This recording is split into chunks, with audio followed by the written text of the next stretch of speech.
চতুর্থ শ্রেণীর হিন্দু ধর্ম শিক্ষা। তো আজকে আমরা সমাধান করব, দেখিয়ে দিচ্ছি। এই হচ্ছে ষষ্ঠ অধ্যায়ের দ্বিতীয় পরিচ্ছেদ, ঠিক আছে। তো দ্বিতীয় পরিচ্ছেদ গুরুজনের ভক্তি সমাধান করব।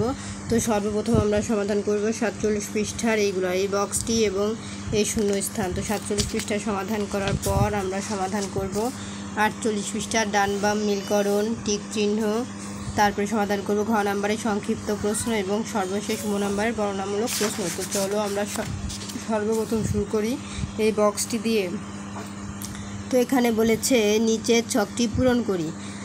তো এখানে বলেছে 5 জন গুরুর নাম। তো 5 জন গুরুর নাম আমাদের এখানে লিখতে হবে, ঠিক আছে। তো চলো আমরা এই বইয়ের মধ্য থেকে তোমাদেরকে অ্যান্সারটি দেখিয়ে দিয়ে হচ্ছে এই দেখো 1 নাম্বার। তো আমি 1 নাম্বারের উত্তর এখানে দাগ দিয়ে লিখেছি, এই দাগ দিয়ে লিখে রাখছে আগে থেকে। এই যে 1 নাম্বারে হবে 5 জন গুরুর নাম কি, এই যে দেখো এখানে লেখা আছে পঞ্চগুরু, ঠিক আছে। এই যে এখানে বলা আছে, এই যে তবে এখানে আরও কিছু আছে, আমি না পড়ে মেনটুক করতেছি। এই যে 5 জন, তবে 5 জন হচ্ছেন বিশেষ গুরু, তাদের একসঙ্গে বলা হয় পঞ্চগুরু। তারা হলেন কি, তোমরা এতখানি লিখবে না, তোমরা লিখবে যে এখান থেকে, যেহেতু 5 জন লিখতে বলেছে, তোমরা 1 নাম্বার দিয়ে লিখবা পিতা, 2 নাম্বার দিয়ে লিখবা মাতা, 3 নাম্বার জ্যেষ্ঠ, 4 নাম্বার ভ্রাতা, 5 নাম্বার শিক্ষক ও শিক্ষাদাতা। এই হচ্ছে 5 নাম্বার, ঠিক আছে। তো 1 নাম্বারে হবে এই 5 জনের নাম। তারপরে এই যে 2 নাম্বারে কি বলেছে, 2 নাম্বারে বলেছে আরুণীর গুরু। হ্যাঁ, তো আরুণীর গুরু সম্পর্কে আমাদের এখানে কিছু লিখতে হবে। এই যে দেখো আরুণীর গুরু, এই যে এখান থেকে অনেক কিছু লেখা আছে। তো মেন আরুণীর গুরু হবে যে এখান থেকে, যে আরুণীর গুরু সম্পর্কে আমরা এখানে কিছু বক্তব্য লিখবো। কী লিখবো, যে এখান থেকে আরুণীর গুরু ভক্তি গল্প থেকে আমরা এই নীতিশিক্ষা পাই যে গুরুজনকে ভক্তি করতে হবে। তো এইটুকু এখানে লিখে দিবা। তো 2 নাম্বারের পরে এখন 3 নাম্বারে আছে মাতা স্বর্গের চেয়েও কি, স্বর্গের চেয়েও কী হবে, তো সেটুকু এখানে লিখতে হবে। তো চলো আমরা এটির অ্যান্সারও এখানে দেখিয়ে দিই। এই দেখো 3 নাম্বারে এই যে উত্তর হবে এতটুকু, কিন্তু এখান থেকে আমি বুঝাই দিই। এই যে পিতা স্বর্গ আর মাতাকে বলা হয়েছে স্বর্গের চেয়েও শ্রেষ্ঠ, তাহলে আমরা কি লিখবো, এই যে স্বর্গের চেয়েও, এই যে এখান থেকে স্বর্গের চেয়েও কী হবে, শ্রেষ্ঠ স্বর্গাদপি গয়ীয়সী। তো এইখান থেকে এতটুকু অ্যান্সার হবে। তো তোমরা এতটুকু অ্যান্সার দিয়ে লেখো 3 নাম্বারে। তো আমরা 3টি প্রশ্নের সমাধান পেলাম। এখন চলে যাব শূন্য স্থানে। তো শূন্য স্থানে এখানে কি বলা হয়েছে, সকলের জীবনে ড্যাশ প্রয়োজন অনেক। তো সকলের জীবনে কি প্রয়োজন, আমরা এখানে লিখে দিই গুরুর গয়রস্যু। আমি উত্তরটাও দেখাবো, কিন্তু আগে লিখে দিই গুরুর গয়রস্যু রয়রস্যুরা, গুরুর প্রয়োজন অনেক। জননী জন্মভূমিষ্ঠ ড্যাশ গয়ীয়সী শাস্ত্রে। 2 নম্বর হবে পিতা ড্যাশ পিতা মাতার স্থান অনেক উপরে শাস্ত্রে। তলবস্বয়াকার দন্তেশ্বয়ে শাস্ত্রে পিতামাতার স্থান অনেক উঁচুতে। তো হাতে লেখা না বুঝলাম উত্তর ওখান থেকে দেখাবো, আগে লিখে নিই। জননী জন্মভূমিষ্য ড্যাশ গয়ীয়সী, কী হবে, স্বর্গাদপি। দন্তেশ্বয় কয়রেব আকার দপি দ পয়রসী স্বর্গাদপি। শিক্ষক আমাদের ড্যাশ আলো দেন জ্ঞানের। উমৈগয়াকার দন্তনয়িকার জ্ঞানের। তারপরে হবে ড্যাশ ঈশ্বর লাভের পথ দেখান। 5 নম্বর ড্যাশ ঈশ্বর লাভের পথ দেখান শিক্ষাদাতা।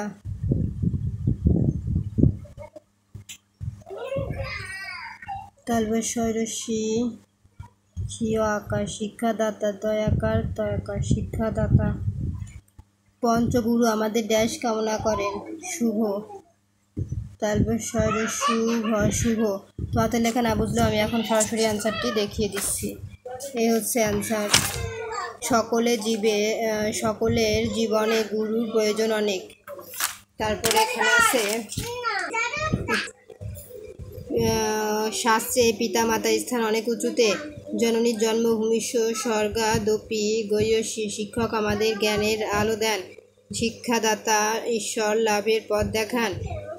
পঞ্চগুরু আমাদের শুভ কামনা করেন। তো এই ছিল হচ্ছে আমাদের শূন্যস্থানের সমাধান। তো এখন আমরা চলে যাব পরবর্তী পৃষ্ঠায়। তো এখানে পরবর্তী পৃষ্ঠায় খ নাম্বার আছে পাশ থেকে শব্দ এনে বাম পাশের শব্দের সঙ্গে মেলাও। 1 নাম্বার আছে গুরু আমাদের মঙ্গল করেন। 2 নাম্বার আছে বিশেষ গুরু 5 জন। ভক্তি ছাড়া জীবনে সফলতা আসে না, এটি হবে 3 নাম্বার। 4 নাম্বার আছে আরুণীর নতুন নাম হলো উদ্দালক, এটি হবে 4 নাম্বার। পিতা ও মাতা হলেন কি মহাগুরু, এটি হবে 5 নাম্বার। তো এই ছিল আমাদের ডান বাম মিলকরণ। এখন আমরা চলে যাব ঠিক চিহ্নে। 1 নম্বরে আছে গুরু শব্দের সাধারণ অর্থ কি? ক যিনি বয়সে বড়, খ যিনি বয়সে সমান, গ যিনি বয়সে ছোট, ঘ যিনি রাজা। তাহলে সঠিক উত্তর কি হবে? যিনি বয়সে বড়। খ নাম্বার মহাগুরুকে ক শিক্ষক, খ পিতা, গ রাজা, ঘ জ্যেষ্ঠ ভ্রাতা। তাহলে সঠিক উত্তর হবে খ পিতা। 3 নাম্বার ভক্তি করলে কি হয়? ক সফল হওয়া যায়, খ সম্মান পাওয়া যায়, গ জীবন সুন্দর হয়, ঘ আনন্দ পাওয়া যায়। তাহলে সঠিক উত্তর কি হবে? সফল হওয়া যায়। 4 নাম্বার আচার্য ধর্মের কয়জন শিষ্য ছিল? ক 1 জন, খ 2 জন, গ 3 জন, ঘ 4 জন। তাহলে সঠিক উত্তর হবে গ 3 জন। 5 নাম্বার গুরুর আদেশে জমির আল বেঁধেছিল কে? ক উপমন্যু, খ বেদ, গ প্রহ্লাদ, ঘ আরুণি। তাহলে সঠিক উত্তর হবে ঘ আরুণি। তো আমাদের 48 পৃষ্ঠা কমপ্লিট। এখন আমরা চলে যাব পরবর্তী 49 পৃষ্ঠার সমাধানে। 49 পৃষ্ঠায় সর্বপ্রথম আছে ঘ নাম্বারে সংক্ষিপ্ত প্রশ্নের উত্তর দাও, 1 থেকে 5টি। তো সংক্ষিপ্ত প্রশ্নের কি আছে? গুরুকে 5 জন গুরুজন আমাদের জন্য কি করেন? 3 শাস্ত্রে পিতা মাতাকে কিসের সঙ্গে তুলনা করা হয়েছে? 4 জ্যেষ্ঠ ভ্রাতার প্রতি আমাদের কর্তব্য কি? 5 ধর্ম কে ছিলেন? তার কয়জন শিষ্য ছিল? তাদের নাম লেখো।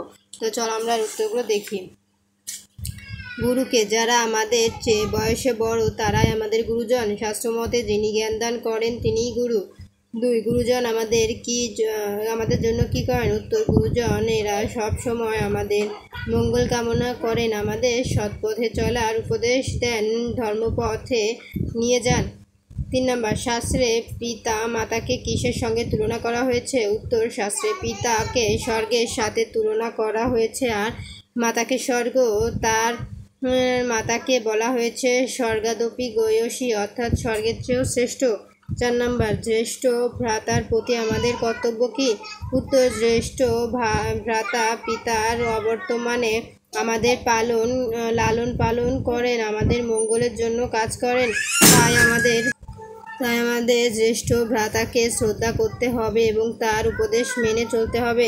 5 ধৌম কে ছিলেন? তার কয়জন শিষ্য ছিল? তাদের নাম লেখো। উত্তর ধৌম একজন আচার্য বা শিক্ষক ছিলেন, তার 3 জন শিষ্য ছিল। তাদের নাম 1 আরুণি, 2 উপমন্যু, 3 বেদ। তো এই ছিল 1 থেকে 5টি প্রশ্নের সমাধান। এখন আমরা 2 নম্বরের 1 থেকে 7টি প্রশ্নের সমাধান করব। এটি হচ্ছে বর্ণনামূলক প্রশ্ন। 1-এ আছে পঞ্চগুরু বলতে কাদের বোঝায়? 2 শিক্ষক আমাদের কি করেন? 3 গুরু ভক্তির প্রয়োজনীয়তা বর্ণনা করো। 4 গুরুর আদেশ পালনের জন্য আরুণি কি করেছিলেন? 4 উদ্দালককে তার এরূপ নামকরণের কারণ কি? 6 আরুণি কে ছিল? আরুণির উপাখ্যানটি সংক্ষেপে লেখো। 7 আরুণির গুরুভক্তি গল্পটি থেকে আমরা কি শিক্ষা পাই? তো চলো আমরা এই 7টি প্রশ্নের সমাধান করি। 2 নম্বরের 1 নম্বর প্রশ্ন, পঞ্চগুরু বলতে কি বোঝায়? উত্তর 5 জন বিশেষ গুরুকে একসঙ্গে গুরুপঞ্চ বলা হয়। তারা হলেন পিতা মাতা, জ্যেষ্ঠ ভ্রাতা, শিক্ষক ও শিক্ষাদাতা।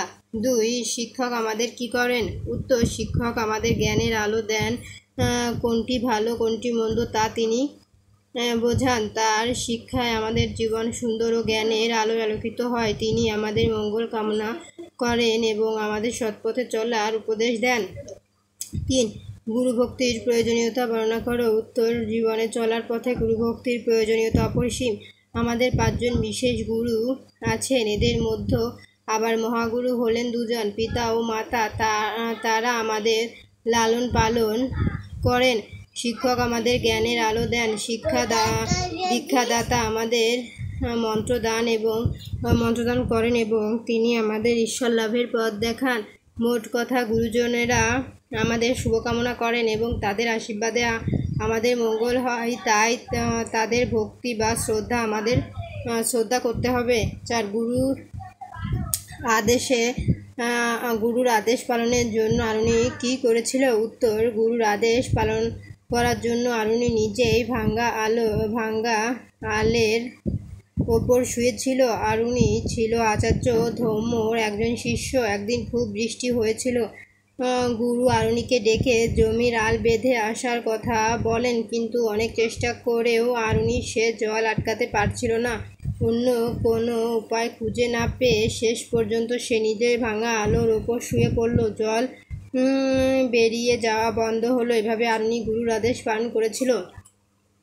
5 নাম্বার, উদ্দালককে তার এরূপ নামকরণের কারণ কি?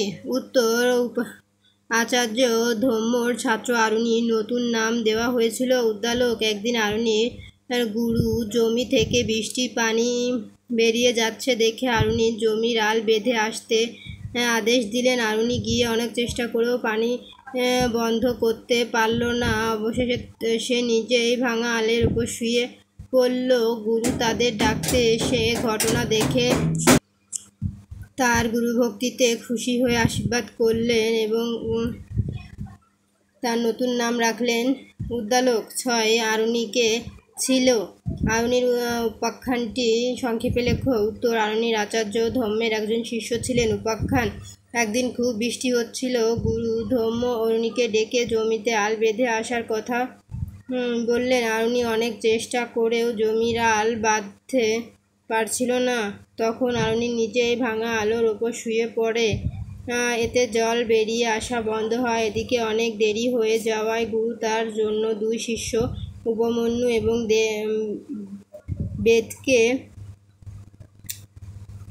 বেদকে নিয়ে আরুনিকে খুঁজতে বের হন।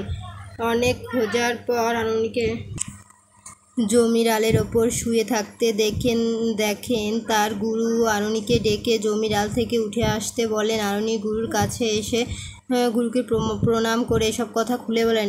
তো 6 নাম্বার কমপ্লিট। এখন 7 নাম্বার আছে আরুনির গুরুভক্তি গল্পটি থেকে আমরা কি শিক্ষা পাই? উত্তর: আরুনির গুরুভক্তি গল্প থেকে আমরা এই শিক্ষা পাই যে গুরুজনকে ভক্তি করতে হবে, তাদের আদেশ শ্রদ্ধার সাথে পালন করতে হবে। ভক্তি ছাড়া জীবনে সফল হওয়া যায় না। ভক্তি ভরে যে কোনো কাজ করলে তাতে সফল হওয়া যায়। আর যথার্থ ভক্তি করলে গুরুজনেরাও খুশি হন। তখন তারা প্রণাম ভরে আশীর্বাদ করেন, তাতে শিষ্যর মঙ্গল হয়। তো এই ছিল 7টি প্রশ্নের সমাধান। তো পরবর্তীতে 13 অধ্যায়ের ভিডিও দেখার জন্য অবশ্যই সাবস্ক্রাইব মাই চ্যানেল।